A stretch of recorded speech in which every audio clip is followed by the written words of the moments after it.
Midsommarhelgen är över och vädret är fantastiskt. Jag behöver inte beskriva vädret, ni ser ju hur otroligt fint det är.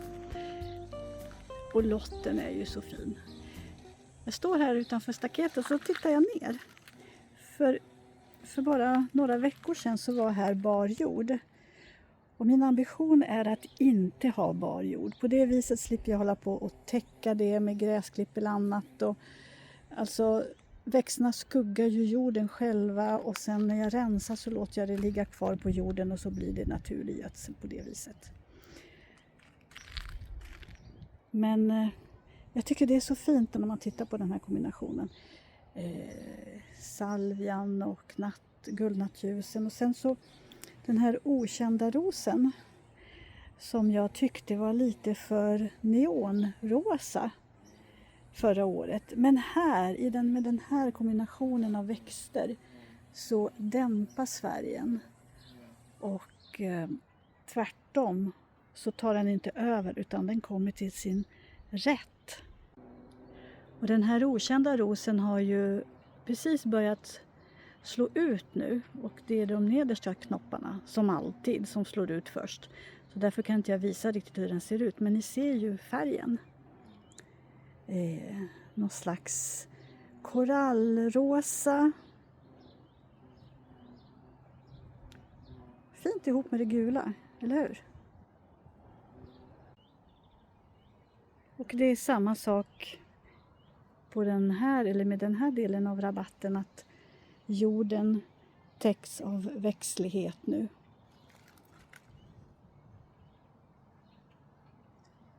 Prakt Veronica, en fin fingerbojsblomma, rosen där nere.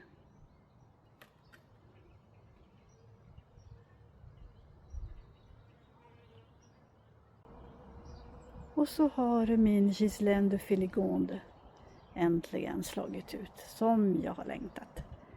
Den är ju så himla fin. Det är den som är tänkt att klättra upp för pergolan. Om den nu vill det, för den kan också bli som en hög buskros. Jag tror att jag beskar den lite fel i våras. Jag kortade ner den och då blir den buskigare. Nästa år ska jag inte göra det. Då ska jag låta den vara. Bara ta bort det som har dött under vintern. Knopparna är också fina. Den är, vad ska man kalla färgen för? Gul aprikos, ljus och sen när blommorna har slagit ut och blir lite äldre så bleknar de. Och givetvis doftar den. Rosen Jacques Cartier har också slagit ut. Men precis som med alla mina rosor så är det de nedersta blommorna som kommer först. Så jag får väl återkomma när de övre knopparna slår ut. Så man får se hur rosen ser ut på riktigt. Det här är rosen Commandant Beaurepaire. En bourbonros. Och det är nog den enda bourbonrosen som är strimlig. Jag vet inte om det syns riktigt i bild, men den är faktiskt väldigt vacker för att det är det är strimlig eller färgskiftningar i alla fall i blomman. Och så har den alldeles ljusgröna blad. Och i början så trodde jag att det var något fel. Jag tänkte att den kanske behöver mer kväve eller någonting. Men sen läste jag att nej, den har en sån färg på bladverket.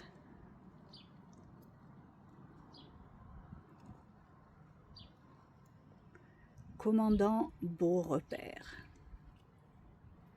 Ännu en skönhet. Och där bakom gömmer sig Emily Brontë. En David Austen-ros. Men det här är rosen som jag har verkligen längtat efter att få se blomma. Och det är ju också en David Austen-ros. Och den heter The Lady of Shalott. Jag älskar färgen. Mild persiko eller aprikosfärgad. Det är inte så där orange utan väldigt, väldigt mild i färgen. Otroligt fin.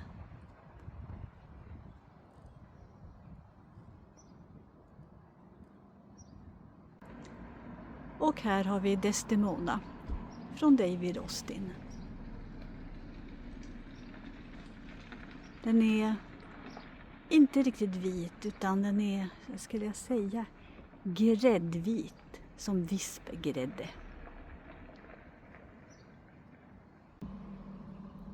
Här har vi min kämpe, den mjöldagsangripna rosen Gerbe Rose.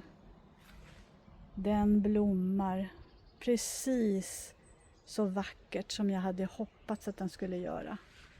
Det är så synd att bladverket ska vara så fult.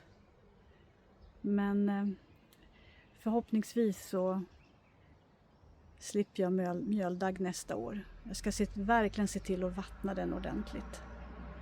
För mjöldagg på växter kommer sig ofta av att de har haft det för torrt. Klätterrosen Lyckefyn har slagit ut nu. Den har hundratals knoppar. Jag överdriver inte, det är hundratals knoppar.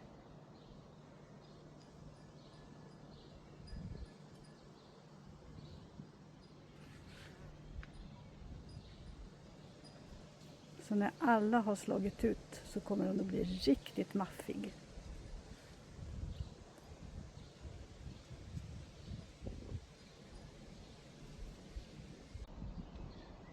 Här är en närbild på blomman. Gräddgul. Och doftar ljuvligt precis som alla andra honungsrosor gör.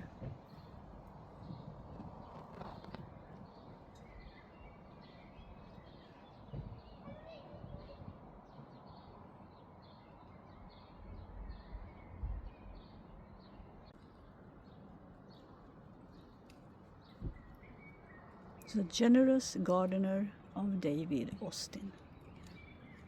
En klätterros.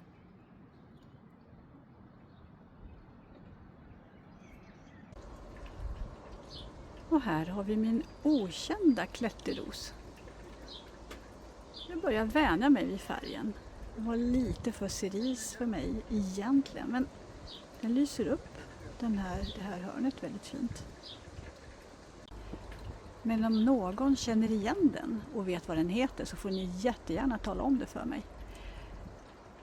En klätterros som inte remonterar och som inte doftar nämnvärt heller. Jag gissar att det är en ganska modern sort. Så här ser knopparna ut i närbild. Om det säger er någonting. Den är taggig men inte jättetaggig. Som sagt, vad kan detta vara för spännande ros?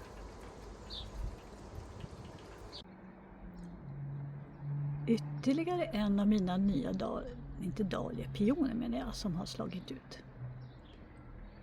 Så de ser ju ut på ett sätt på bilderna när man beställer dem. Sen i verkligheten så ser de ut på ett annat sätt. Och den här är nog lite blekare än jag hade tänkt mig. Pionen Bowl of Beauty.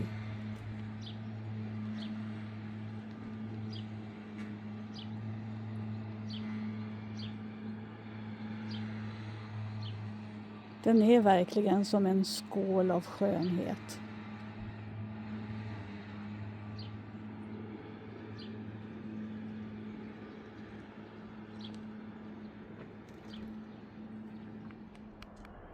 Så, vad står på dagens att göra-lista? Jo, jag ska rensa rabarber som jag har fått av min dotter. Jag ska fortsätta att rensa ogräs. Och med ogräs så är det framförallt åkerfräken jag menar. Sen ska jag plantera den här skönheten. En rosenskära. och en sommardahlia. Jag har redan rivit ut alla panséerna i den här lådan. Och nu är turen kommit till de här panséerna som har gjort sitt.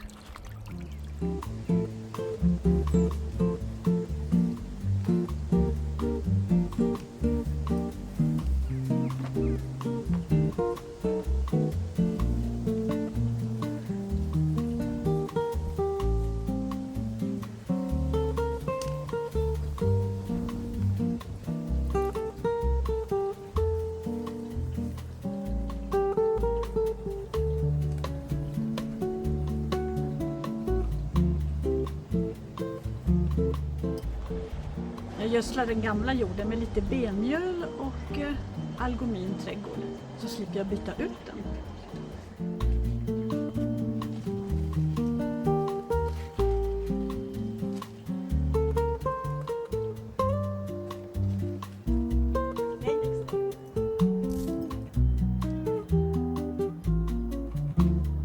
Dexter är väldigt förtjust i gödsel, så man får akta sig så att han äter det direkt ur påsen.